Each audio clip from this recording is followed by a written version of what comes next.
ഏതെങ്കിലും ഇതിപ്പോ വലിയ വിവാദമൊക്കെ ആവുമെന്ന് എനിക്ക് അറിയില്ല വിൻചേട്ടാ, എന്നാലും ഞാൻ പറയുകയാണ്. ഞാനൊരു രക്തസാക്ഷി ആയിക്കൊണ്ട് തന്നെ ഞാൻ ഇതിനെ കുറിച്ച് പറയുന്നത്. ഞാൻ ഇത് ഒരുപാട് അനുഭവിച്ചിട്ടുള്ള ഒരാളായതുകൊണ്ട് എനിക്ക് ഇത്തരം കോമഡികൾ എന്തുകൊണ്ടോ ആസ്വദിക്കാനേ പറ്റാറില്ല.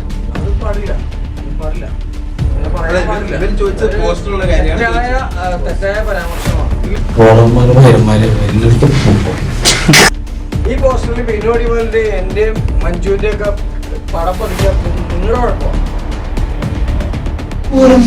നമ്മളിവിടെ വന്നിട്ട് വന്നിട്ട് ഇല്ലാത്തവരെ പറ്റി സംസാരിക്കുമ്പോഴാണ് സന്തോഷം.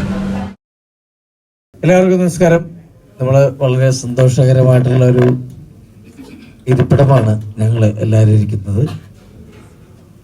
പാളയം പേശി എന്ന് പറയുന്ന പടത്തിന്റെ ഒരു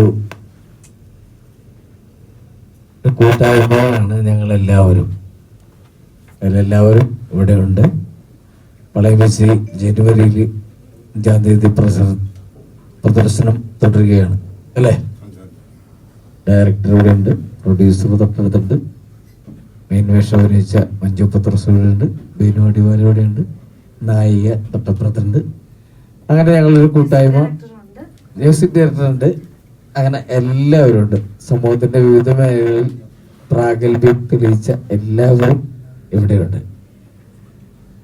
ഞങ്ങൾക്ക് പറയാനുള്ളത്, ഈ സിനിമ ഒരു കുഞ്ഞു സിനിമയാണ് എന്ന് എല്ലാവരും പറയുമെങ്കിലും ഒരു വലിയ സിനിമയാണ്, നന്മയുള്ള സിനിമയാണ്. എല്ലാവരും കാണണം. ഞങ്ങളൊക്കെ അഭിനയിച്ചിട്ടുള്ള സിനിമയാണ്. കുറെ കഷ്ടപ്പാട്, വലിയ സിനിമയായാലും ചെറിയ സിനിമയായാലും ഒരുപാട് കഷ്ടപ്പാടെടുത്തിട്ടാണ് ഒരു സിനിമയും നിർമ്മിക്കുന്നതും അത് ഒരു പ്രൊജക്റ്റ് ആക്കുന്നതും അത് തിയേറ്ററിൽ എത്തിക്കുന്നതും. അതിൻ്റെ ഒരു കഷ്ടപ്പാടുകളുള്ള ഒരു നല്ല നന്മയുള്ള സിനിമയാണ്. എല്ലാവരും കാണണം. നിങ്ങളെല്ലാവരും എന്നെ പ്രോത്സാഹിപ്പിക്കണം. ഞങ്ങൾ ഒരുപാട് വലിയ കലാകാരന്മാരൊന്നുമല്ല അഭിനയിച്ചിട്ടുണ്ട്, വലിയ സ്റ്റാറുകളൊന്നും ഇല്ലാത്ത ഒരു സിനിമയാണ്. അപ്പോൾ നിങ്ങളെല്ലാവരും വന്ന് കണ്ട് നിങ്ങൾ അനുഗ്രഹിക്കണം, സിനിമ വിജയിപ്പിക്കണം. ഞാൻ എൻ്റെ വാക്കുകളെ പ്രോത്സാഹിപ്പിച്ചുകൊണ്ട് ഡയറക്ടർക്ക് കൊടുക്കും. സിനിമയിൽ നല്ലൊരു കഥാപാത്രം ചെയ്ത ഒരു മോനാണ് നമ്മുടെ ഇതിൻ്റെ ഞങ്ങളുടെ കൊച്ചു മുതലാളിയാണ് ഇരിക്കുന്നത് അല്ലേ? എൻ്റെ പേര് നിയ. ഒത്തിരി സന്തോഷമുണ്ട്. ചിറക്കലോട്ട് മൂവീസിന്റെ ബാനറിൽ സൂരജ് ജോൺ വർക്കി സാർ നിർമ്മിച്ച് VM അനിൽ സാർ സംവിധാനം ചെയ്യുന്ന ഒരു കൊച്ചു സിനിമയാണ് പാളയം BC. അതിൽ ഹീറോയിൻ റോള്, അതായത് റോസ്മേരി എന്ന ക്യാരക്ടർ ചെയ്യാൻ എനിക്ക് ഭാഗ്യം ലഭിച്ചു. ഒരുപാട് സന്തോഷം. ദൈവത്തിന് ഒത്തിരി നന്ദി പറയുന്നു. ഇതിനകത്ത് എന്താ പറയുക, നമ്മുടെ സിനിമ 2024 ജനുവരി 5 റിലീസാവുകയാണ്. ഒരു സിനിമയെന്ന് പറയുമ്പോൾ ഡയറക്ടർ, പ്രൊഡ്യൂസർ അല്ലെങ്കിൽ സ്ക്രീനിൽ കാണുന്ന ആർട്ടിസ്റ്റുകൾ മാത്രമല്ല, അതിൻ്റെ പിന്നിൽ പ്രവർത്തിക്കുന്ന അല്ലെങ്കിൽ കഷ്ടപ്പെടുന്ന ഒരുപാട് വ്യക്തികളുണ്ട്. അവരുടെ എല്ലാവരുടെയും കഷ്ടപ്പാടിൻ്റെ ഒരു ഫലമാണ് ഒരു സിനിമ എന്ന് പറയുന്നത്. അത് വിജയത്തിൻ്റെ ഇതിലേക്ക് എത്തിക്കുന്നത് പ്രേക്ഷകർ മാത്രമാണ്. നമുക്ക് ചെയ്യാനുള്ളത് നമ്മൾ ചെയ്യുന്നു. പ്രേക്ഷകരാണ് അതിനെ വിലയിരുത്തി അത് വിജയത്തിലേക്ക് എത്തിക്കേണ്ടത്. അപ്പോൾ നിങ്ങളെല്ലാവരും, കൊച്ചുകുട്ടികൾ ഉൾപ്പെടെ, ഒരു ഇൻവെസ്റ്റിഗേഷൻ ത്രില്ലർ ആണെങ്കിൽ കൂടി കൊച്ചുകുട്ടികൾക്കും ഫാമിലിയായിട്ട് പോയി കാണാൻ പറ്റുന്ന ഒരു സിനിമയാണ് പാളയം BC എന്ന സിനിമ. എല്ലാവരും ഫാമിലി അടക്കനെ തിയേറ്ററിൽ പോയി കാണണം. ഈ സിനിമ വിജയകരമാക്കി തീർക്കണമെന്ന് എല്ലാവരോടും അപേക്ഷിക്കുകയാണ്. നമ്മുടെ എല്ലാവരുടെയും സപ്പോർട്ട്, നിങ്ങളുടെ എല്ലാവരുടെയും സപ്പോർട്ട് ഞങ്ങളുടെ എല്ലാവരുടെയും കൂടെ വേണം. നിങ്ങളുടെ സപ്പോർട്ട് ഉണ്ടെങ്കിൽ മാത്രമേ നമ്മുടെ മുമ്പോട്ടുള്ള യാത്രയിൽ ഇതായിട്ട് പോകാൻ കഴിയുള്ളൂ. അപ്പോൾ എല്ലാവരുടെയും സപ്പോർട്ടും പ്രാർത്ഥനയും അനുഗ്രഹങ്ങളും എല്ലാം ഞങ്ങളോടൊപ്പം ഉണ്ടായിരിക്കണം. ഇതിൽ 6 സോങ് തന്നെയുണ്ട്. അപ്പോൾ എല്ലാം ഫീൽ ഗുഡ് സോങ്സ് ആണ്, നല്ല നല്ല സോങ്സുകളാണ്. എല്ലാവർക്കും ഇഷ്ടപ്പെടും എന്ന് വിശ്വസിക്കുന്നു. എല്ലാവരുടെയും പ്രാർത്ഥനയും സപ്പോർട്ടും ഒരിക്കൽ കൂടി അഭ്യർത്ഥിച്ചുകൊണ്ട്, നിങ്ങളുടെ എല്ലാവരുടെയും സപ്പോർട്ട് പ്രതീക്ഷിച്ചുകൊണ്ടും, നിങ്ങളെല്ലാവരും തിയേറ്ററിൽ പോയി സിനിമ കാണും, ഈ സിനിമ വിജയിപ്പിക്കും എന്ന് പ്രതീക്ഷിച്ചുകൊണ്ടും ഞാൻ എൻ്റെ വാക്കുണ്ട്. Thank you. ഞാൻ ഇതിനകത്ത് മഞ്ജു പത്രോസിൻ്റെ ഭർത്താവായിട്ടാണ് വിളിച്ചത്. അപ്പോൾ പിന്നെ ആ വീട്ടിലെ ഗൃഹനാഥൻ്റെ പവർ എന്താണെന്ന് മനസ്സിലാക്കാൻ അങ്ങനെ ഉള്ള ഒരു ഭർത്താവിൻ്റെ വേഷമാണ് ഞാൻ ചെയ്തത്. എന്തായാലും ഭയങ്കര സന്തോഷമുള്ള വേഷമായിരുന്നു. ചില ലൊക്കേഷൻ ചെല്ലുമ്പോൾ ഒരു പോസിറ്റീവ് എനർജി എന്നൊക്കെ പറയില്ലേ, അതുപോലെ നല്ല പോസിറ്റീവ് എനർജി ഉണ്ടായിരുന്ന ഒരു സിനിമയാണ് പാളയം BC. നല്ല രീതിയിൽ വിജയിക്കും എന്ന മനസ്സിങ്ങനെ പറയുന്നു, അപ്പോൾ അങ്ങനെ ആകട്ടെ എന്നാണ് ഞാൻ പറയാനുള്ളത്. ചേട്ടൻ തോന്നിയിട്ടുണ്ടോ ചേട്ടൻ ചെയ്യുന്ന കഥാപാത്രങ്ങൾ എപ്പോഴും എല്ലാവർക്കും ഉണ്ടാവില്ല, ഒരു ഇന്ന കഥാപാത്രം ചെയ്യുമ്പോൾ റിമാർക്കബിൾ ആയിട്ട് ഉണ്ടാവും, അതായത് മനസ്സിൽ തൊട്ടുന്ന ഒരു കഥാപാത്രം ഉണ്ടാകും. ചേട്ടൻ ഇതുള്ള കഥാപാത്രങ്ങളിൽ ഏതായിരിക്കും ബെസ്റ്റ് എന്ന് പറയാനായിട്ട് പറ്റുക വീട്ടിലുള്ള കഥാപാത്രങ്ങൾ നോക്കുമ്പോൾ? ഞാൻ അങ്ങനെ വലിയ ഭീകര കഥാപാത്രങ്ങളൊന്നും വലിയതായിട്ട് ചെയ്തിട്ടില്ല, എനിക്ക് നമുക്ക് വിഷം കിട്ടിയിട്ടില്ല. ഇപ്പം പളയം ബിസി ഇതിൽ കുഴപ്പമില്ലാത്ത ഇഷ്ടമുള്ള കഥാപാത്രങ്ങൾ. പിന്നെ നമ്മളെ സംബന്ധിച്ചിടത്തോളം ഒരു ആർട്ടിസ്റ്റ് എന്ന നിലയിൽ നമ്മളെപ്പോൾ ഒരു ഡയറക്ടർ വിളിക്കുക, അപ്പം അദ്ദേഹത്തിൻ്റെ ഒരു സെൻസ് ഒരു സിനിമ ചെയ്യുമ്പോൾ ഈ കഥാപാത്രം അയാൾ ചെയ്താൽ നന്നാകും, അല്ലെങ്കിൽ അയാൾക്ക് പറ്റുന്നതാണ് രൂപസാദൃശ്യം. ഇപ്പം അതുകൊണ്ടാണല്ലോ മഞ്ജു പത്രോസിനെ ഈ വേഷം ചെയ്യാൻ വിളിച്ചത്. അപ്പം എല്ലാ രീതിയിലുള്ള ഒരു അല്ലേ അപ്പം അങ്ങനെ വിളിച്ചു. അപ്പം ഡയറക്ടർ തോന്നിക്കാണ് ഒരു നട്ടലില്ലാത്തവൻ്റെ വേഷം ഇവന് കൊടുക്കാൻ നന്നായിട്ട് തന്നെയല്ല. പിന്നെ വേറൊരു സംഭവിച്ചു കഴിഞ്ഞാൽ നമ്മൾ ഹ്യൂമർ ചെയ്യുന്ന ആളുകൾക്ക് എല്ലാവരും പറയുന്നതാണ്, ഹ്യൂമർ ചെയ്യുന്ന ആളുകൾക്ക് ഉള്ളിൽ ഒരുപാട് എക്സ്പീരിയൻസ് ഉണ്ടാവും, വേദനയായിട്ടും അല്ലാതായിട്ടും. ആ ഏത് റൂട്ടിലും പോകാനുള്ള ഒരു മനസ്സ് അവർ തമാശക്കാണ് തമാശ, വേദന ഓൾറെഡി ഉള്ളിലുണ്ടല്ലോ. ഇതെല്ലാം കൂടെ കൂടി വരുമ്പോൾ അങ്ങനെ നമുക്കും ആ ഒരു ഭാഗ്യം ഈ വേഷം പുള്ളി ചെയ്യട്ടെ എന്നുള്ള രീതിയിൽ ഇങ്ങനെ അനിൽ സാർ പറഞ്ഞത് വലിയ സന്തോഷം, നമ്മളെ വിളിച്ചു, അതിലേറെ സന്തോഷം. അപ്പം ഇതിൻ്റെ പ്രൊഡ്യൂസർ സൂരജ് സാറിനോടും ഡയറക്ടർ അനിൽ സാറിനോടൊക്കെ ഒരു വലിയ താങ്ക്സ് ആണ്. ചേട്ടൻ പറഞ്ഞ പോലെ തന്നെ മനസ്സിൽ തട്ടുന്ന അല്ലെങ്കിൽ നോട്ടബിൾ ആയിട്ടൊരു കഥാപാത്രം ഇതുവരെ കിട്ടിയിട്ടില്ലെന്ന് പറഞ്ഞു. ശരിക്കും പറഞ്ഞാൽ ഇത്രയും സ്റ്റാർ മാജിക്കിലൂടെ ശരി ഒരുപാട് സ്റ്റേജ് പ്രോഗ്രാമിലൂടെ ചേട്ടൻ ബിരുവാടിമാലി എന്ന് പറഞ്ഞാൽ ഓരോ മലയാളികൾക്ക് അത്രയും ഫേവറേറ്റ് ആണ്, എല്ലാവർക്കും അറിയാം, അങ്ങനൊരു പേരുണ്ടെങ്കിൽ ആ ഇന്ന ആളാണെന്നുള്ള അത്ര ഫേവറേറ്റ് അറിയാൻ പറ്റും. എന്നിട്ട് പോലും സിനിമയിൽ അല്ലെങ്കിൽ ഇത്രയും ഒരു വേണ്ട കഥാപാത്രം നോട്ടബിൾ ആയി കിട്ടത്തില്ലെന്നുണ്ടെങ്കിൽ എന്തുകൊണ്ടാണെന്ന് കരുതുന്നത്? ഇല്ല, അത് ഞാൻ ഒരുപാട് സിനിമയിൽ ഒരുപാട് വേഷങ്ങൾ ചെയ്തിട്ടില്ലായിരിക്കും, അതുകൊണ്ടായിരിക്കാം. എന്നാൽ ചെല്ലുന്ന ലൊക്കേഷനിൽ നമ്മൾ ഒരു അപരിചിതനല്ല, ലൊക്കേഷനിൽ ചെന്നാൽ ഒരുപാട് എക്സ്പീരിയൻസ്, വർഷങ്ങളുടെ എക്സ്പീരിയൻസ് പോലെയുള്ള ഒരു പരിചിതമാണ് നമ്മളോട് കാണിക്കുന്നത്. അപ്പം ഓരോ കാസ്റ്റ് നമ്മുടെ സമയം എല്ലാത്തിനും അതിൻ്റെ ഒരു സമയമുണ്ട് പാസ്സാ എന്ന് പറഞ്ഞ പോലെ സമയം ഉണ്ടാവാം, അല്ലെങ്കിൽ വരാനായിരിക്കാം. അതിനെ കോർത്ത് ഇരിക്കുന്നു. എത്ര നാളായിട്ട് ഇരിക്കാന്നറിയാം, ഇരുന്നിരുന്ന് കസേരയുടെ ചിറ്റാണി വരെ കളയും. അപ്പം ആർക്കെങ്കിലും പിന്നെ സീരിയസ് നല്ല വേഷങ്ങളൊക്കെ കിട്ടിയാൽ എല്ലാം ചെയ്യാനുള്ള ഒരു ഉള്ളിൽ കനലുണ്ട്, ബീഡിയുണ്ടെങ്കിൽ കത്തിച്ച് വലിക്കാം. പിന്നെ അതൊക്കെയാണ് നമ്മുടെ ഇപ്പോഴത്തെ. ആരും വീഡിയോയായി വരുന്നില്ല. ഞാനിവിടെ കനലുമായിട്ട് നിന്ന് തീ കാഞ്ഞ് ഒരു കളർ വരെ മങ്ങിപ്പോയി. ചേട്ടൻ ഇപ്പൊ ഈ സംസാരിക്കുന്നത് വളരെ ശ്രദ്ധയോടും യാതൊരുവിധ നമ്മളെ വിവാദങ്ങളിൽ ഉൾപ്പെടാതിരിക്കാൻ മാക്സിമം ട്രൈ ചെയ്യുന്ന പോലെ ഒരു ഫീലിംഗ് വരുന്നുണ്ട്. അങ്ങനെ തോന്നിയില്ലേ? തോന്നി. അപ്പൊ ഈ പണ്ടുള്ള ബിനു അടിമാലി ഇപ്പൊ ധർമ്മചേട്ടൻ പ്രതികരിച്ച പോലെ സഡൻ ആയിട്ട് പ്രതികരിക്കുന്ന ഒരാളായിരുന്നു. അന്നത്തെ ബിനു അടിമാലിയാണോ ഇഷ്ടം, ഇപ്പോഴത്തെ ആളെയാണോ ഇഷ്ടം? പുള്ളി സിനിമയുടെ വേറെ ലെവലിൽ നിൽക്കുന്ന ആളാണ്. അതുകൊണ്ട് തന്നെയല്ല ഞാൻ ട്രോള് ഏറ്റുവാങ്ങി. ഇനി ഈ അടുത്ത കാലത്തെങ്ങും ഒരു ആർട്ടിസ്റ്റിന് കിട്ടാത്ത രീതിയിലുള്ള ട്രോളുകൾ എനിക്ക് കിട്ടിയിട്ടുണ്ട്, കിട്ടിക്കൊണ്ടിരിക്കുന്നു. ഞാൻ എൻ്റെ പേഴ്സണലായിട്ടുള്ളൊരു നിങ്ങളെപ്പോലുള്ള സോഷ്യൽ മീഡിയ സഹപ്രവർത്തകരോട് എനിക്ക് പറയാൻ ഒന്നേ ഉള്ളൂ, ഇതൊരു പറ്റം കലാകാരന്മാർക്ക് വേണ്ടി ഞാൻ പറയുകയാണ്. ഇവരെല്ലാം കലാകാരന്മാരെല്ലാവരും ഒന്ന് ക്ലച്ച് പിടിച്ച് ഒന്നുമില്ലായ്മ എന്നാ വന്നാലായിരിക്കും ഭൂരിപക്ഷം എന്നാണ് എൻ്റെ ഒരു വിശ്വാസം. അതുങ്ങളൊക്കെ എന്തെങ്കിലും തമാശ രീതി പറയുന്നുണ്ടെങ്കിൽ അത് പ്രേക്ഷകരായ നിങ്ങളെയൊക്കെ ചിരിപ്പിക്കാൻ വേണ്ടിയാണ്. ഒരുപാട് ദുഃഖങ്ങൾ ഉള്ളിലൊതുക്കിയിട്ടാണ് ഓരോ ആർട്ടിസ്റ്റും ഓരോ എപ്പിസോഡും ചെയ്യുന്നത്. 5 വർഷമായി സ്റ്റാർ മാജിക് ചെയ്യുന്നത്. അങ്ങനെയുള്ള ഓരോ ഷോകളും ഇതിൻ്റെ ഓരോ ഷോയുടെയും മർമ്മപ്രധാനം എന്ന് പറഞ്ഞാൽ നമ്മളിൽ നിന്ന് ഒരാൾക്ക് ഒരു ചിരി സന്തോഷം കിട്ടുവാണെങ്കിൽ കിട്ടട്ടെ എന്നോർത്തുകൊണ്ട് മാത്രമാണ് നമ്മളിതെല്ലാം ചെയ്യുന്നത്. അല്ലാതെ ഇതിനകത്ത് ബോഡി ഷെയ്മിങ്ങോ ഒരാളെ വ്യക്തിപരമായിട്ട് ദ്രോഹിക്കുകയോ ഒന്നുമല്ല അപ്പം നിങ്ങളെ പോലുള്ള സോഷ്യൽ മീഡിയ സഹോദരങ്ങൾ ഏതെങ്കിലും അറിയാതെ ഏതെങ്കിലും കോമഡിയിൽ എന്തെങ്കിലും പറഞ്ഞ് എന്ന് കരുതി അതിനെ ഇട്ട് വറക്കരുത്. കാരണം എല്ലാവരും വളരെ കഷ്ടത്തിലാണ്. ഓരോ നമ്മുടെ ഓരോ വർഷങ്ങൾ കഴിയുമ്പോഴും പ്രകൃതി വരെ പല പല റൂട്ടിലൂടെ മാറിക്കൊണ്ടിരിക്കുക. അപ്പം അതിൽ നിന്നൊക്കെ തരണം ചെയ്ത് വെള്ളപ്പൊക്കം വന്നപ്പോഴത്തേക്കും ഇത് വന്നപ്പോഴത്തേക്കും അങ്ങനെ ഓരോ വലിയ പ്രതിസന്ധികളിലൂടെയാണ് പോകുന്നത്. കലാകാരന്മാരെന്തെങ്കിലും പറയുമ്പോൾ അതിൻ്റെ കീറി മുറിക്കരുത്. കാരണം പണ്ടത്തെ സിനിമകളൊക്കെ നമ്മൾ കണ്ടിട്ടുണ്ട്.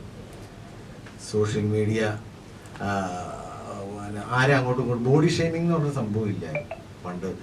ലാലേട്ടനാണെങ്കിലും ശ്രീനിവാസൻ ചേട്ടനൊക്കെ ആണെങ്കിലും എത്ര സിനിമകൾ ഹിറ്റ്. അവരുടെ പേഴ്സണലായിട്ട് അവരാരും അങ്ങനെയല്ല.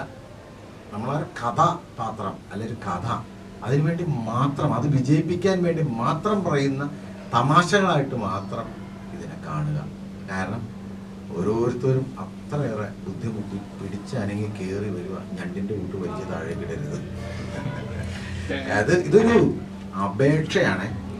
ഇത് ഒരു നമ്മൾ ഒന്നും പറയുന്നതല്ല. ഇത് കേരളത്തിൽ ഒരുപാട്, പിന്നെ പ്രധാനം ഒരു അല്ല ഞാൻ ഇങ്ങനെ ഒരു റിക്വസ്റ്റ്. കാരണം ഇത് ഒരുപാട് കലാകാരുണ്ട്. നിങ്ങളെല്ലാവരും ഒന്നിച്ച് കിട്ടിയപ്പോൾ ഒരുപാട് പേര് അനുഭവിക്കുന്ന ഒരു കാര്യം ഞാൻ ഇതിലൂടെ പറഞ്ഞേ ഉള്ളൂ. അതുപോലെ തന്നെ എനിക്ക് ഒരു ചെറിയ കാര്യം അതിനകത്ത് തിരുത്താനുണ്ട്. നമ്മള് ഞാൻ പറഞ്ഞുതരാം. ബിനു അടിമാലിയും ഞാനും മഞ്ജു ഒരേപോലെ തന്നെ ഇരയായിട്ടുള്ള ആൾക്കാരാണ്. അങ്ങനെ വലിയ ചർച്ചയാക്കാൻ എനിക്ക് ഒട്ടും താല്പര്യമില്ല. ഇതൊരു ചർച്ച ആവാൻ വേണ്ടിയിട്ട് പറയുന്നല്ല. ഈ ഒരു സദസ്സിലിരിക്കുമ്പോൾ അത് പറഞ്ഞില്ലെങ്കിൽ, ബിൻചേട്ടൻ പറഞ്ഞപ്പോൾ അത് പറഞ്ഞില്ലെങ്കിൽ അത് എനിക്കൊരു മനസാക്ഷി കുത്താണെന്നുള്ളതുകൊണ്ട് മാത്രം സംസാരിക്കുന്നതാണ്. അപ്പം ബിൻചേട്ടൻ പറഞ്ഞു ഇതൊരു തമാശയാണ്, ഒരുപാട് കലാകാരന്മാര് ജീവിക്കാൻ ബുദ്ധിമുട്ടാണ് എന്നൊക്കെ പറഞ്ഞു. അതേ ബുദ്ധിമുട്ട് അനുഭവിക്കുന്ന ഒരാളാണ് ഞാൻ. എൻ്റെ സ്കൂളിൽ പഠിക്കുന്ന സമയം മുതൽ, എനിക്ക് ഓർമ്മ വെച്ച നാള് മുതൽ എൻ്റെ നിറത്തിനെയും എൻ്റെ വണ്ണത്തിനെയും അത്ഭുതത്തോടു കൂടിയും കളിയാക്കിയും ചിരിച്ചും എന്താണ് കഴിക്കുന്നതെന്ന് ചോദിച്ചും ഒക്കെ ഒരുപാട് പേര് തമാശകൾ എന്നോട് പറഞ്ഞിട്ടുണ്ട്. ഇതൊന്നും ആസ്വദിക്കാൻ എനിക്ക് സാധിച്ചിട്ടില്ല. എന്നെ ചുറ്റുമുള്ളവർ ചിരിക്കുമ്പോഴും ഞാൻ ചിരിച്ചു കാണിക്കുമ്പോഴും ഉള്ളിൽ ഞാൻ ചിരിച്ചിട്ടില്ല. എനിക്കത് നോക്കി ചിരിക്കാൻ പറ്റിയിട്ടില്ല. കാരണം ഞാൻ എന്തോ കുറഞ്ഞ ഒരു വസ്തുവാണ് എന്നുള്ള ഒരു ചിന്താഗതി എന്നിലേക്ക് അന്ന് മുതലേ ഇഞ്ചക്ട് ചെയ്ത് തന്നിട്ടുണ്ട്. ഈ ഇഞ്ചക്ഷൻ എനിക്ക് മാത്രമല്ല ബിൻചേട്ടനും ഫേസ് ചെയ്തിട്ടുണ്ടാവും. അത് ഉണ്ടോയെന്ന് എനിക്കറിയില്ല. മേ ബി ചിലപ്പോൾ നിങ്ങൾക്ക് അതുണ്ടാവും. നിങ്ങളുടെ ചുറ്റുമുള്ളവർ അത്രയും മാനസികമായി ആരോഗ്യമുള്ളവരായിരുന്നിരിക്കണം. എനിക്ക് ചുറ്റുമുള്ള ആളുകൾ, ഞാനത് അത്രയും വേദനിച്ചിട്ടുണ്ടെങ്കിൽ എന്നെ പോലെയുള്ള ഒരു സമൂഹം എനിക്ക് മുൻപിലുണ്ട്, ഡെഫിനറ്റ്ലി ഉണ്ട്. എത്ര പേര് എനിക്കത് കുഴപ്പമില്ല എന്ന് പറയുമ്പോഴും, നമ്മുടെ ഒരു തമാശ പറയുമ്പോൾ പലപ്പോഴും അവന്റെ ഫോട്ടോ ഫ്രെയിം ചെയ്യാൻ പറ്റില്ല. പല്ല് പൊങ്ങിയ ഒരാളുടെ തമാശയാണ്, ഫ്രെയിം ചെയ്യാൻ പറ്റില്ല. ഒരു കൂട്ടുകാരനെ ഇരുത്തിക്കൊണ്ട് പറയുന്നത് ഞാൻ കേട്ടിട്ടുണ്ട്. ചില്ല് പൊട്ടിപ്പോകുമെന്ന് പറയുമ്പോൾ ആ പയ്യന് വരുന്ന ചിരിക്കുന്നുണ്ട്, പക്ഷെ അവൻ യഥാർത്ഥത്തിൽ ചിരിക്കുകയാണോ എന്ന് എനിക്കറിയില്ല. അത്രയും പേരുടെ മുമ്പിൽ വെച്ചിട്ട് അങ്ങനെ പറയും. ചിലപ്പോൾ എൻ്റെ ഒരു മാനസികമായ അനാരോഗ്യമായിരിക്കും എന്നെ കൊണ്ട് അങ്ങനെ ചിന്തിപ്പിക്കുന്നത്. അപ്പോൾ നമ്മൾ അത്തരം കോമഡികൾ പറയുമ്പോൾ നമുക്ക് ചുറ്റുമുള്ള ഇത്തരം സഹജീവികളെ കൂടി പരിഗണിക്കണം എന്നുള്ളതാണ്. അല്ലാതെ ഇതൊരു ഭയങ്കര ബോഡി ഷെയ്മിങ് എന്നുള്ളതല്ല. ആക്ച്വലി അതുകൊണ്ട് വേദനിക്കുന്ന ഒരു 10 പേരെങ്കിലും ഉണ്ടാവും. നാളെ നമ്മൾ ഇതിങ്ങനെ ഇഞ്ചക്ട് ചെയ്ത് വിടുന്നത്, ഇപ്പൊ എൻ്റെ മകൻ കുറച്ച് ഡാർക്ക് ആയിട്ടുള്ള ഒരാളാണ്. ഞാൻ എപ്പോഴും, അവൻ അതിനെക്കുറിച്ച് ഒട്ടും കോൺഷ്യസ് അല്ല, അത് ദൈവത്തിന്റെ ഭാഗ്യം. അപ്പോൾ ഞാൻ എപ്പോഴും എനിക്ക് പേടി, ഞാൻ ഫേസ് ചെയ്തതെല്ലാം എൻ്റെ കുഞ്ഞ് ഫേസ് ചെയ്യേണ്ടി വരുമോ, ഇത്ര അപകടം പിടിച്ചൊരു സമൂഹത്തിലേക്കാണല്ലോ അവൻ പോയി പോകുന്നത് എന്നുള്ളൊരു ആവലാതി എനിക്കുണ്ട്. ഇനിയുള്ള തലമുറയെങ്കിലും നിറത്തിന്റെ പേരിലും വണ്ണത്തിന്റെ പേരിലും അവരുടെ ബോഡിയുടെ ശരീരഭാഗങ്ങളുടെ പേരിൽ നാണം കെടാതെ ജീവിക്കണം, കോൺഫിഡന്റ് ആയിട്ട് ജീവിക്കണം എന്ന ആഗ്രഹമുള്ള ഒരു കലാകാരിയാണ് ഞാൻ. ആ ഒരു എന്താ പറയാ, ഉത്തരവാദിത്വം നമ്മൾ കലാകാരന്മാര് എവിടെ ചെന്ന് നിൽക്കുമ്പോഴും കാണിക്കണം എന്ന് എനിക്ക് ശക്തമായിട്ടുള്ള അഭിപ്രായമുണ്ട്. അത് ചിലപ്പോൾ ആ ഒരു തമാശക്കാണെങ്കിൽ കൂടി ആ തമാശ അവിടെ പറഞ്ഞില്ലെങ്കിൽ കുഴപ്പമില്ല എന്നുണ്ടെങ്കിൽ അത് പറയാതിരിക്കുക എന്നുള്ളതാണ് അത്തരം ആളുകളോട് നമുക്ക് കൊടുക്കാൻ പറ്റുന്ന മാന്യത. ഇത് ഞാനൊരു രക്തസാക്ഷി ആയിക്കൊണ്ട് തന്നെ ഞാൻ ഇതിനെ കുറിച്ച് പറയുന്നത്. ഞാൻ ഇത് ഒരുപാട് അനുഭവിച്ചിട്ടുള്ള ഒരാളായതുകൊണ്ട് എനിക്ക് ഇത്തരം കോമഡികൾ എന്തുകൊണ്ടോ ആസ്വദിക്കാനേ പറ്റാറില്ല. ഈ പറയുന്ന നമ്മളൊരു സിനിമ വന്നല്ലോ, കുഞ്ഞിക്കുഞ്ഞാണ്. അല്ലല്ല, കുഞ്ഞിക്കുഞ്ഞൊന്നുമല്ല. ഇപ്പൊ ഈ റീസെന്റ് ആയിട്ട് വന്നില്ലേ തെയ്യത്തിന്റെ ഒരു പടം കാന്താരയില് ഞാനൊരു റൈറ്റപ്പ് എഴുതിയിട്ടിരുന്നു ഫേസ്ബുക്കിൽ. ഒരു ചെറിയൊരു ഭാഗം വൈഫിനെയും കൊണ്ട് മാർക്കറ്റിൽ ഒരു ചന്തയിൽ പോകുമ്പോൾ വൈഫ് ചിരിക്കുന്നതും അപ്പുറത്ത് നിൽക്കുന്ന പോത്ത് ചിരിക്കുന്നതുമായിട്ട് കമ്പയർ ചെയ്യുന്ന ഒരു സീൻ ഇട്ടിട്ടുണ്ടായിരുന്നു. എൻ്റെ കൂടെ ഇരുന്ന് വെച്ചത് പല്ല് പൊങ്ങിയ ഒരു പെൺകുട്ടിയായിരുന്നു. ആ കുട്ടി അത് കണ്ടിട്ട് ചിരിക്കുന്നുണ്ടെങ്കിൽ ആ ഇരുട്ടിൽ എനിക്ക് കാണാൻ പറ്റിയ ആ കൊച്ചിൻ്റെ കണ്ണ് നിറയുന്നത്. അതൊന്നും ഒട്ടും നീതിയില്ലാത്ത തമാശകളായിട്ടാണ് എനിക്ക് തോന്നുന്നത്. അങ്ങനെയുള്ള എനിക്കത് കുഴപ്പമില്ല, ബിനിച്ചേട്ടന് അത് കുഴപ്പമില്ല, മഞ്ജു പത്രോസിന് അത് കുഴപ്പമില്ല എന്നല്ല ചിന്തിക്കേണ്ടത്. മഞ്ജു പത്രോസിനെയും ബിനിച്ചേട്ടനെ പോലെയും ഈ പറയുന്ന ബിനു അടിമാലിയെ പോലെയുള്ള 100 പേര് നമുക്ക് അപ്പുറമുണ്ട്. എന്നെ പറയുമ്പോൾ അവർക്കാണ് അത് വേദനിക്കുന്നത് എന്നുള്ളൊരു ബോധം നമ്മൾ കലാകാരന്മാർക്കും റൈറ്റേഴ്സിനും ഉണ്ടാവണം എന്ന് ശക്തമായിട്ടുള്ളൊരു അഭിപ്രായം എനിക്കുണ്ട്. വെരി സോറി, ഞാൻ എൻ്റെ ഒരു അഭിപ്രായം പറഞ്ഞു. നിങ്ങളോട് ചോദ്യം ചോദിച്ചില്ല, ഞാൻ ഞങ്ങളോട് പറയുകയാണ്. എനിക്ക് 2 കുട്ടികളാണ്, 2 പെൺകുട്ടികളാണ്. 9ാം ക്ലാസ്സിൽ 8ാം ക്ലാസ്സിൽ പഠിക്കുന്നു. ഒരു കുട്ടി ഇതിൽ കളർ ആയിട്ടുള്ള കുട്ടിയാണ്, ഒരു കുട്ടി കളർ വന്നിട്ടുള്ള കുട്ടിയാണ്. അവർ തമ്മിൽ യാതൊരു പ്രശ്നവുമില്ല. ഞങ്ങൾക്ക് അമ്മക്ക് അച്ഛനും യാതൊരു പ്രശ്നവുമില്ല. ഒരു പ്രശ്നമില്ലാതെ അവർ ഭയങ്കര കൂട്ടുകാരികളൊക്കെ ഒരു വീട്ടിൽ ജീവിക്കുന്നു, പഠിക്കാൻ പോകുന്നു, ഒരു പ്രശ്നമില്ല. ആൾക്കാർ കാണിക്കുന്നതിന്റെ കഴപ്പ് മനസ്സിലായോ? കുറച്ചുകൂടെ പറയുന്നത് തന്നെ ശമ്പളം കുറവാണെങ്കിൽ ആത്മാർത്ഥമായിട്ട് വർക്ക് ചെയ്യുന്നെന്ന് പറയുന്നത് ശരിക്കും അങ്ങനെ ഫീൽ ചെയ്യുന്നുണ്ടോ? ഈ ഇൻഡസ്ട്രിയിൽ ഇത്ര നാളായിട്ട് വർക്ക് ചെയ്തിട്ടും ഒരു പ്രത്യേകിച്ച് സാമ്പത്തിക നേട്ടം ഉണ്ടാവും? അത് എന്താണെന്നറിയാം, ഇപ്പൊ നമുക്ക് മറ്റ് തൊഴിൽ മേഖലകളില് ഒരു ഫിക്സഡ് എമൗണ്ട് സാലറി ഉണ്ടാവും. ഇതിപ്പോ നമ്മുടെ പ്രൊഡ്യൂസർ അല്ലെങ്കിൽ ചിലപ്പോൾ ചില സിനിമകൾക്ക് സാലറി കുറവായിരിക്കും, ചിലർ നമ്മൾ ചോദിക്കുന്ന സാലറി തരും. പക്ഷേ ഏതെങ്കിലും ഒരു ആർട്ടിസ്റ്റ് സാലറി കുറവാണ്, എനിക്കിത് ചെയ്യാൻ പറ്റില്ല എന്ന് പറഞ്ഞിട്ട് ഒഴിഞ്ഞു പോകുന്നതൊന്നും ഞാൻ കണ്ടിട്ടില്ല. നമ്മളെ സംബന്ധിച്ച് പെർഫോം ചെയ്യുക എന്നുള്ളത് തന്നെയാണ്. ആ സമയത്ത് നമ്മൾ ഫ്രീ ആണെങ്കിൽ, നമ്മൾ മറ്റൊന്നിൽ കമ്മിറ്റഡ് അല്ലെങ്കിൽ നമ്മൾ ഉറപ്പായിട്ടും പോയിട്ട് അത് ചെയ്യും. അതുകൊണ്ട് സാലറി കുറവാണ് എന്നുള്ള അങ്ങനെയുള്ളൊരു സംഗതിയൊന്നും തോന്നിയിട്ടില്ല. പിന്നെ ഈ പറഞ്ഞ പോലെ സിനിമ എന്ന് പറയുന്ന ഒരു വ്യവസായത്തെ മാത്രം മുൻനിർത്തിക്കൊണ്ട് എന്നെ പോലെയുള്ള ആർട്ടിസ്റ്റുകൾക്ക് മുന്നോട്ട് പോകാൻ പറ്റില്ല എന്നൊരു തോന്നല് എനിക്കുണ്ടായിട്ടുണ്ട്. കാരണം എന്താന്ന് വെച്ചാല് നമുക്ക് സാലറി കുറവായതുകൊണ്ട് മാത്രമല്ല, ഇപ്പോ നമുക്കൊരു തൊഴിൽ സ്ഥിരത ഇവിടെ നിന്ന് കിട്ടില്ല. ഇപ്പോൾ എന്താന്ന് വെച്ചാൽ ഇപ്പോൾ ഈ സിനിമയിലാണ് ഇങ്ങനെ ഞങ്ങളെ പോലെയുള്ള ആർട്ടിസ്റ്റുകളെ വെച്ചത്. ഇപ്പൊ വരുന്ന സിനിമകൾക്കൊന്നും കണ്ട് പരിചയമുള്ള മുഖങ്ങളൊന്നും വേണ്ട, അമ്മ വേണ്ട, അച്ഛൻ വേണ്ട, ആരും വേണ്ട, കുറച്ച് യൂത്ത് മാത്രം മതി. അപ്പോൾ നമ്മളെ പോലെയുള്ള ആർട്ടിസ്റ്റുകൾ കാറ്റഗറൈസ് ചെയ്യപ്പെട്ട് ഒരു സൈഡിലേക്ക് മാറിപ്പോകേണ്ട അവസ്ഥ വന്നിട്ടുണ്ട്. എന്നോട് പലരും ചോദിക്കും സിനിമ ചെയ്യാത്തെന്താന്ന് വെച്ചാൽ എനിക്കറിയില്ല. സിനിമ വന്നാലല്ലേ എനിക്ക് റോഡിൽ ഇറങ്ങുമ്പോൾ സിനിമ ചെയ്യാൻ പറ്റില്ലല്ലോ. സിനിമ വന്നാലല്ലേ സിനിമ ചെയ്യാൻ പറ്റുള്ളൂ. അപ്പോൾ അത്തരൊരു വിഷമം എപ്പോഴും ഉണ്ട്. അഭിനയിക്കാൻ കഴിവുള്ള ഒരുപാട് ആർട്ടിസ്റ്റുകൾ ഇന്ന് മാറി നിന്ന് സിനിമ കാണുന്നുണ്ട്. അവർക്ക് അതിനകത്തേക്ക് എത്തപ്പെടാൻ പറ്റാതെ ജീവിക്കാൻ ബുദ്ധിമുട്ടിയിട്ട് ഒരുപാട് ആർട്ടിസ്റ്റുകളുണ്ട്. ഒരു സിനിമ ചർച്ച ചെയ്യുന്ന സമയത്ത് അങ്ങനെയുള്ളവരെ കൂടി പരിഗണിക്കണം എന്നുള്ളൊരു കഴിവുള്ള ആളുകളെ കൂടി പരിഗണിക്കണം. എപ്പോഴും ഈ ഫ്രഷ് ഫേസ് മാത്രം നോക്കിയിട്ട് ഒരു സിനിമ, ഒരു ഇൻഡസ്ട്രി വളർത്തിക്കൊണ്ട് വരാൻ മെനക്കെട്ട് ഒരുപാട് ആൾക്കാരുണ്ട്. അവരൊക്കെ ഇന്ന് ജോലിയില്ലാതെ ഒരു ഓരത്ത് മാറി നിൽക്കുകയാണ്. അങ്ങനെയുള്ളവരെ പരിഗണിക്കണം എന്നുള്ളൊരു അഭിപ്രായമുണ്ട്. അതേ ഉള്ളൂ. അല്ലാതെ ഇപ്പോൾ 5-10 കുറഞ്ഞാലും എല്ലാവരും വന്ന് ചെയ്യും. കാരണം എല്ലാവരുടെ ആഗ്രഹമാണ് കലാരംഗത്ത് സജീവമായിട്ട് നിൽക്കുക എന്നുള്ളത്. മഞ്ജുവിന് സിനിമാ രംഗത്തോട് വഴക്കില്ല? ഇല്ല, എനിക്ക് ആരോട് വഴക്കില്ല. ഇത്ര അസോസിയേഷനൊക്കെ ഉണ്ടായിട്ട് നിങ്ങളെ പോലത്തെ ആർട്ടിസ്റ്റുകൾ ഇങ്ങനെ ബുദ്ധിമുട്ടുന്നുണ്ടെങ്കിൽ അവരൊന്ന് റിയാക്ട് ചെയ്യുക, അല്ലെങ്കിൽ നിങ്ങൾക്ക് കിട്ടിയേറെയാണല്ലേ ഞാൻ.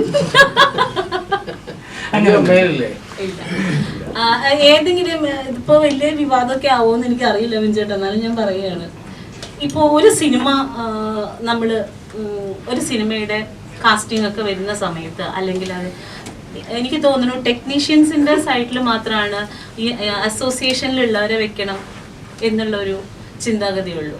ഏത് സിനിമയിലാണ് ഇന്ന അസോസിയേഷനിലെ അംഗമായിട്ടുള്ള ആർട്ടിസ്റ്റുകൾ മാത്രം അഭിനയിക്കണമെന്ന് ഏത് സിനിമയിലാണ് പറയുന്നത്?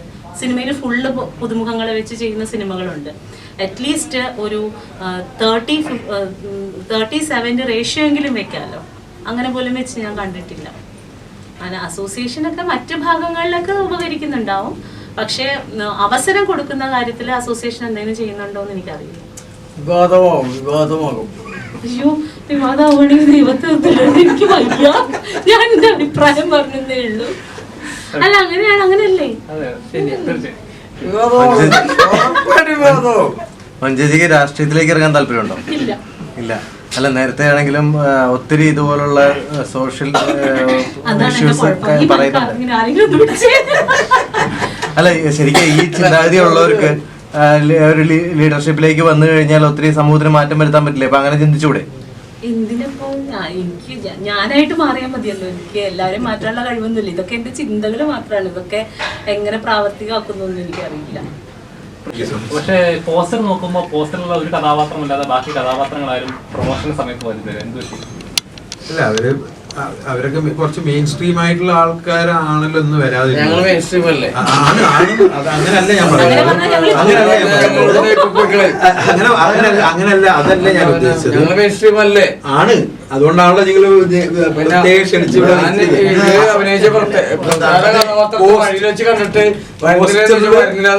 പോസ്റ്ററില് നമ്മളെ മെയിൻ ലീഡ് റോള് ചെയ്ത ആൾക്കാരെയാണ് ഉദ്ദേശിച്ചത്. May be it was A slip of my tongue. വേറെ രീതിയിലുണ്ട്. ഈ പോസ്റ്ററിൽ ബിനു അടിമാലിന്റെ എന്റെയും മഞ്ജുവിന്റെ ഒക്കെ പടം പതിക്കാത്തത് നിങ്ങളുടെ കുഴപ്പമോ, ഡയറക്ടറുടെ കുഴപ്പമോ? അതുകൊണ്ടല്ല നമ്മളെപ്പോഴും ഇതിന്റെ സെൻട്രൽ ക്യാരക്ടറും ഹീറോ ക്യാരക്ടറും ചെയ്യുന്നവരെയാണ് പൊതുവെ ഫസ്റ്റ് ലുക്ക് പോസ്റ്റർ ഇടുക.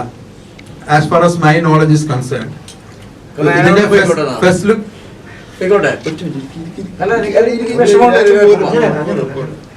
ലുക്ക് പോസ്റ്റർ യൂഷ്വലി നമ്മള് മെയിൻ റോൾസ് കൈകാര്യം ചെയ്ത ആൾക്കാരുടെ പടം ആണല്ലോ നോർമലി പോസ്റ്ററിൽ ഉണ്ടാവുക.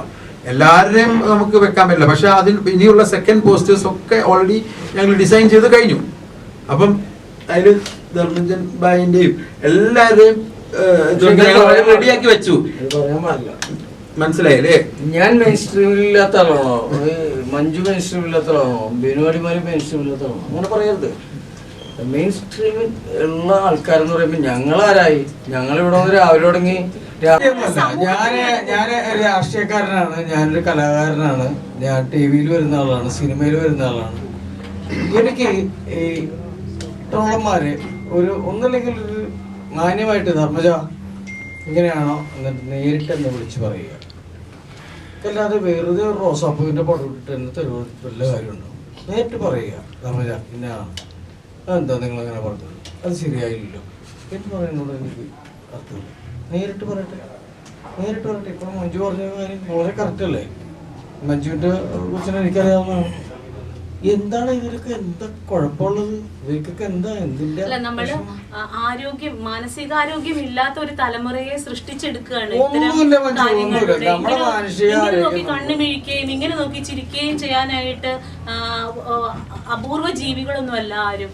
അപ്പോൾ അത് തമാശ, നമ്മൾ പറയുന്ന കുഞ്ഞു കുഞ്ഞു തമാശകൾ അനാരോഗ്യപരമായിട്ടുള്ള ഒരു തലമുറയെ സൃഷ്ടിച്ചുകൊണ്ടിരിക്കുകയാണെന്നാണ് ഞാൻ പറയാൻ ഉദ്ദേശിച്ചത്. അപ്പോൾ അത്തരം കുഞ്ഞു കുഞ്ഞു തമാശകൾ നമുക്ക് വേണ്ടാന്ന് വെക്കാം. ഇത് പണ്ടത്തെ സിനിമകളിൽ അങ്ങനെ എന്തും പറയായിരുന്നല്ലോ എന്ന് പറഞ്ഞു. അന്ന് എന്തും പറഞ്ഞതിന്റെ ബാധ്യതയാണ് ഇന്ന് നമ്മളിവിടെ അനുഭവിക്കുന്നത്. അന്ന് എന്തും പറയാവുന്ന സ്വാതന്ത്ര്യം ഉണ്ടായിരുന്നത് കൊണ്ടാണ് ഇന്നത്തെ ആളുകൾ ഇത്രയും അപകർഷതാബോധത്തിലേക്ക് ഇറങ്ങി പോയതെന്നാണ് എനിക്ക് തോന്നുന്നത്. അന്നേ ഇത് ശ്രദ്ധിച്ചിരുന്നെങ്കിൽ ഇന്നത്തെ തലമുറ ഇത്രയും അപകർഷതാബോധം ഉള്ളൊരു, എല്ലാവരുടെ കാര്യമല്ല ഞാൻ പറയുന്നത്, 10 പേരുണ്ടെങ്കിൽ 7 പേർക്കും ഉണ്ട്. അത് തുറന്നു പറയാത്തതാണ്. തുറന്നു പറയാത്തവർക്ക് വിഷമായതുകൊണ്ട്, അല്ലാതെ നാണക്കേടായിട്ടോ ഒന്നുമല്ല. ഇനിയും കളിയാക്കൽ ഏറ്റെടുക്കേണ്ടി വരുമോ എന്നുള്ള വിഷമം ഉള്ളതുകൊണ്ടാണ്. പാളയം BC എന്ന സിനിമയുടെ പ്രമോഷനിൽ നിന്ന് കയറി വേറെ ലെവലിലായി.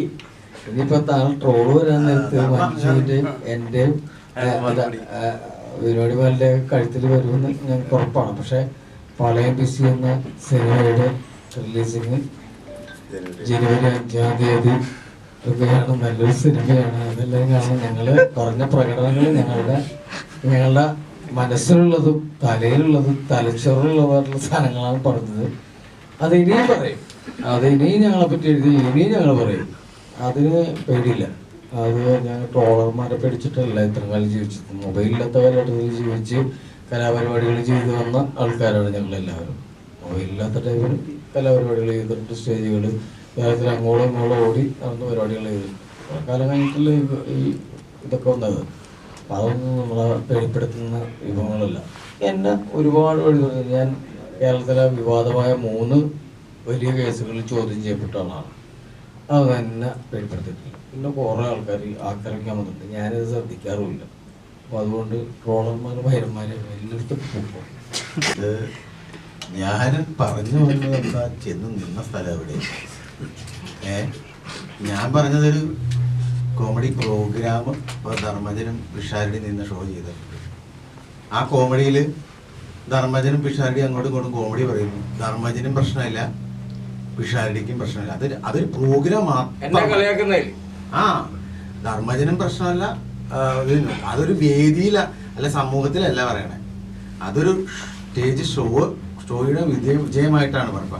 പിഷാരടി ധർമ്മനെ പറയുന്ന ഒരു കോമഡി അത് ചിലപ്പോൾ പിഷാരടീനെ പറഞ്ഞാൽ ചിലപ്പോൾ അത് കിട്ടില്ല. സലീംകുമാർ ഏട്ടൻ പറയുന്ന ഒരു കോമഡി വേറൊരു ഫിഗറുള്ള ആൾ പറഞ്ഞാൽ അത്രത്തോളം കിട്ടില്ല. ആ രീതിയിൽ കോമഡിക്ക് വേണ്ടി മാത്രം നമ്മൾ തമാശ പറയുന്നു എന്നേ അതിനകത്തൊരു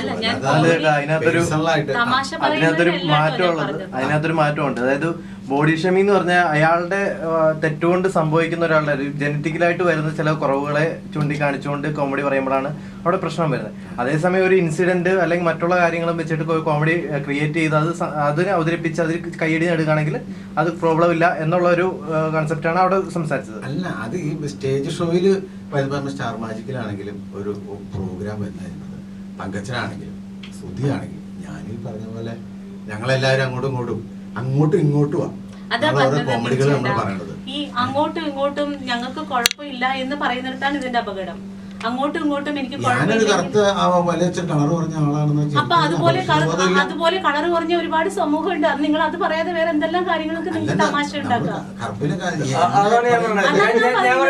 ഇതിനെയാണ് ചോദ്യം ചെയ്യുന്നത്. അല്ല, ഇതിപ്പോ വിഷയത്തിന് മാറിക്കൊണ്ട് നമുക്ക് കാര്യങ്ങൾ സംസാരിക്കാം. അപ്പൊ ജനുവരി 5 പടം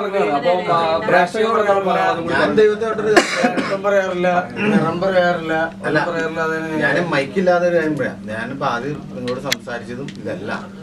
ഈ ക്യാമറ എടുത്തിട്ട് അടുത്ത ഇനിയിപ്പോ നമ്മളെ വലിച്ചു കീറി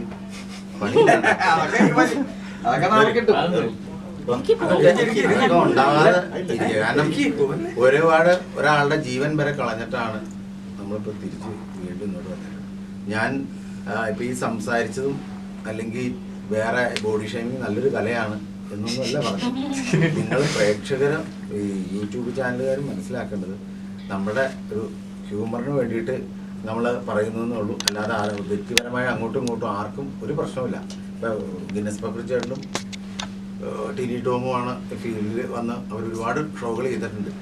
ഈ ആൾക്കോ ഈ പുള്ളിക്കും അതൊരു കുഴപ്പമല്ല. അതൊരു ഹ്യൂമറിന്റെ ഭാഗം മാത്രം. സ്റ്റേജിൽ വരുന്ന ഷോകളുടെ ഇത് വെച്ചിട്ടാണ് പറയുന്നത്. അല്ലാതെ അവിടെ നമ്മൾ ആ വ്യക്തി അങ്ങനെ പറയുന്നതായിട്ട് അതിനെ എടുക്കണ്ട. പിന്നെ തിരക്കപ്പെടുത്ത് വലിയ അപേക്ഷിക്കേണ്ട കാര്യമൊന്നുമില്ല. അതല്ല അങ്ങനെ പറഞ്ഞ, അല്ലെങ്കിൽ വലിച്ചു കീറരുത്. എന്തിനാണ് അല്ല ഞാൻ പറഞ്ഞേ പുള്ളിനെ ഒരുപാട് വലിച്ചു കയറിയതാണ്. ഇനി പുള്ളി അപേക്ഷിക്കണതിനാണ്. അപേക്ഷിക്കണല്ല, ഇതിന്റെ സത്യാവസ്ഥ ഏതാ? മഞ്ജുനെ കയറിയിട്ടില്ലേ? നമ്മളെങ്ങനെ ഉണ്ട്? എന്തിനാണ് ഇവരോട് അപേക്ഷിക്കണേ? ഉമ്മാരാരാണ്? നമ്മളെ ഉണ്ടാക്കിയ ആൾക്കാരൊന്നുമല്ലോ.